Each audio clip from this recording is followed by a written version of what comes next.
इस्लाम दुश्मन ते अमेरिका ते यहूदीन ते इस्राइल ते अमेरिका ते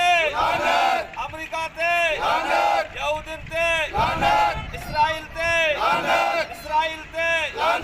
अमेरिका ते इस्राइल ते इस्लाम दुश्मन ते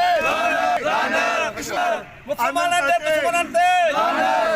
दे दुश्मन अमेरिका। सर ॾिसो ॻाल्हि असल में इहा आहे त ॻाल्हि शिया सुनी कोन्हे का, ठीक आहे। ॻाल्हि हक़ ऐं बातिल जी आहे, हक़ ऐं नाहक़ जी ॻाल्हि आहे। हीउ जेको ज़ुल्म ऐं बर्बरियत थिए थो, मां बसि हिकिड़ो क्वेश्चन करणु चाहींदुसि त ॾिसो जेके ज़ुल्म थिए थो ईरान जे अंदरि जेको थी रहियो आहे या मुख़्तलिफ़ ममालिक जे अंदरि या गज़ा जे अंदरि जेको ज़ुल्म थिए थो, हिते जेके ह्यूमन राइट्स जूं जेके तंज़ीमूं आहिनि उहे ख़ामोश आहिनि।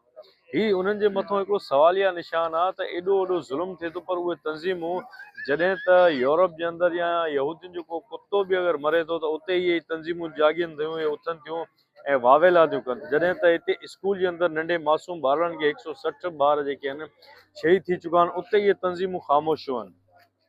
या ईरान जे अंदरि जेको मुसलसल चंद सालनि सां जेको ज़ुल्म सितम थिए थो, उते ई ख़ामोश छो आहिनि सर।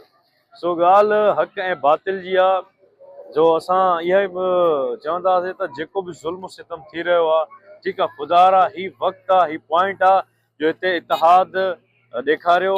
ठीकु आहे, 56 ममालिक आहिनि, मुस्लमान ममालिक हिकिड़ो या ॿ न आहिनि, ठीकु आहे सर, 56 ममालिक आहिनि। अॼु हीउ पॉइंट आहे, तव्हां इतिहाद इतफ़ाक़ जो हिकिड़ो पॉइंट आहे, तव्हां गॾु थियो ताकी जेके बि ॾिसो क़ुर में ख़ुदा छा थो फरमाए त यहूद नसारा तव्हांजा कॾहिं बि दोस्त नथा थी सघनि, तव्हांजा कॾहिं बि ख़ैर ख़्वाह नथा थी सघनि।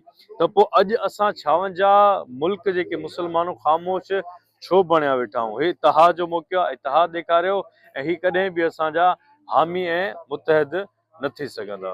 ऐं हीउ जेको ज़ुल्म थियो आहे, असां हिन जी सख़्तु लफ़्ज़नि में मुज़म्मत कयूं था। वस्सलामु अलैकुम वरहमतुल्लाहि वबरकातुहू।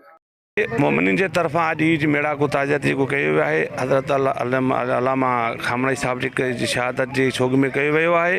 इन मौक़े ते असीं अॼु मुज़ाहिरो कयूं, मुतालबो करियूं था। हीउ जेको अमेरिका जो जेको जारहाना अमल आहे ऐं इसराइल जो जारहाना अमल आहे, उनजी असीं भरपूर मज़म्मत करियूं था।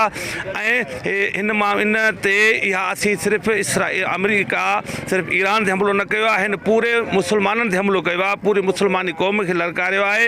ऐं असीं अॼु वॾी इन जेका पाकिस्तान गवर्नमेंट जेका ख़ामोशी आहे ऐं उन जेको इन ते ख़ासि को बि अहिड़ो क़दम न खयो आहे, जेका ऐं ॿिया जेके मुस्लमान मुल्क हींअर ख़ामोश आहिनि, असीं उन्हनि सभिनी खे इल्तिजा था करियूं मीडिया जे तसलसल सां त सभु मुस्लमान गॾु थियो। हीउ इसराइल जेको आहे, हीउ यहूदी जेके आहिनि, कॾहिं बि मुस्लमाननि जा दोस्त या वफ़ादार नथा थी सघनि। इहे कल्ह बि दुश्मन हुआ, अॼु बि दुश्मन आहिनि।